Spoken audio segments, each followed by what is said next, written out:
Sebelum kita masuk ke kisah selengkapnya, aku ingin menyapa kalian semua terlebih dahulu. Halo sahabatku, kalian semua menyaksikan cerita ini berasal dari kota mana saja. Silakan tulis nama kota kalian di kolom komentar ya, agar kita semua bisa saling kenal dengan lebih dekat. Di sebuah kamar kos yang sempit, pengap, dan berjamur, seorang pria bernama Davian duduk sendirian menatap dinding kosong. Pikirannya melayang kembali ke 8 tahun yang lalu, saat ia masih menjadi mahasiswa kedokteran miskin yang tidak punya apa-apa. Di masa-masa sulit itu, ada Arumi, istrinya, yang rela membuang seluruh rasa gengsi demi mimpinya. Arumi bekerja dari subuh hingga larut malam, mulai dari berjualan kue keliling hingga menjadi buruh cuci piring, hanya untuk membiayai uang semesteran dan buku-buku kuliah Davian yang mahal. Bagi Arumi, kulit tangannya yang berubah kasar dan kapalan tidaklah berarti apa-apa, asalkan impian suaminya untuk menjadi seorang dokter bisa terwujud. Namun, badai yang sesungguhnya justru datang di hari kelulusan Davian. Pagi itu, Arumi membangunkan Davian dengan senyum hangat dan menyerahkan sebuah kemeja putih baru hasil dari sisa uang makan terakhirnya. Davian memakai kemeja itu, tetapi di dalam hatinya, benih keangkuhan mulai tumbuh. Saat tiba di gedung wisuda ibunya Davian, Ibu Ratna, berbisik memanas-manasi, "Lihat istrimu itu. Davian baju pinjamannya sangat kusam dan memalukan, kamu sekarang sudah jadi berlian. Sedangkan dia hanya debu di bawah karpet." Kalimat itu meracuni pikiran Davian.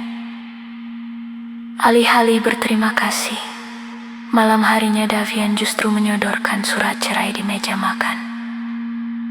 Dengan dingin ia berkata, "Kita sudah tidak setara lagi. Arumi, aku malu punya istri biasa sepertimu." Tanpa teriakan atau air mata, Arumi menatap kosong suaminya, menandatangani kertas itu, lalu pergi menghilang tanpa jejak. 2 tahun berlalu, dan Davian merasa hidupnya semakin sempurna setelah menjalin hubungan dengan Clara, seorang wanita kaya raya anak pemilik jaringan rumah sakit besar. Bersama Clara, Davian mulai merancang proyek klinik elit. Namun, karena kesombongan dan kecerobohannya dalam berbisnis, Davian justru terjebak investasi bodong hingga terlilit hutang besar. Di tengah kepanikan itu, sebuah perusahaan raksasa bernama PT Garuda Mandala diam-diam membeli seluruh surat hutang Davian dan menyita aset pribadinya. Karena frustrasi, Davian mendatangi kantor pusat perusahaan tersebut di sebuah gedung pencakar langit. Ketika pintu ruang direktur terbuka, Davian membeku. Kursi mewah di depan jendela berputar, menampilkan sosok wanita yang sangat anggun dan berkuasa. Wanita itu adalah Arumi. "Selamat datang, Dokter Davian. Bagaimana rasanya melihat orang yang dulu kamu sebut debu?"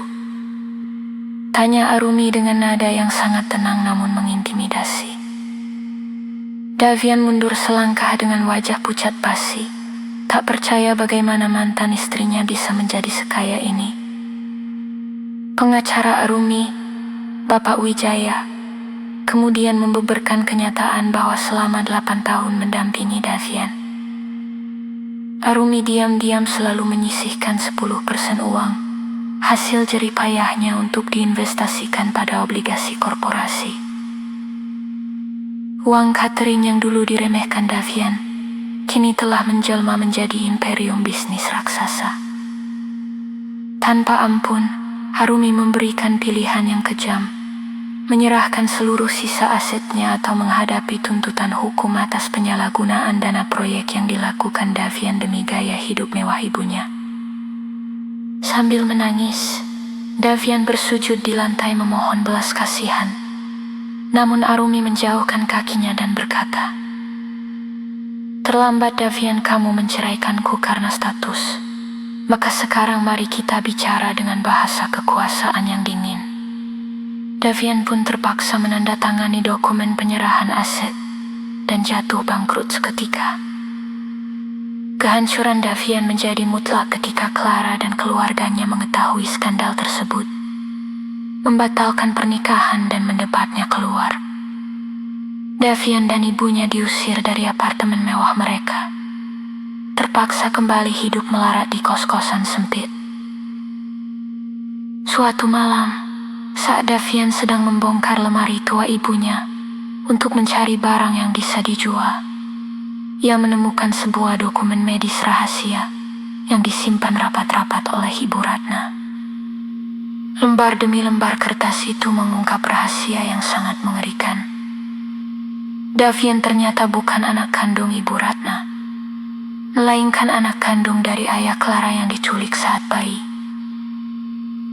Yang lebih mengejutkan, di lembar paling belakang terdapat catatan hukum yang menunjukkan bahwa Arumi sudah mengetahui rahasia ini sejak tahun ketiga pernikahan mereka. Keesokan harinya, Davian berlari menemui Arumi di acara peresmian rumah sakit barunya.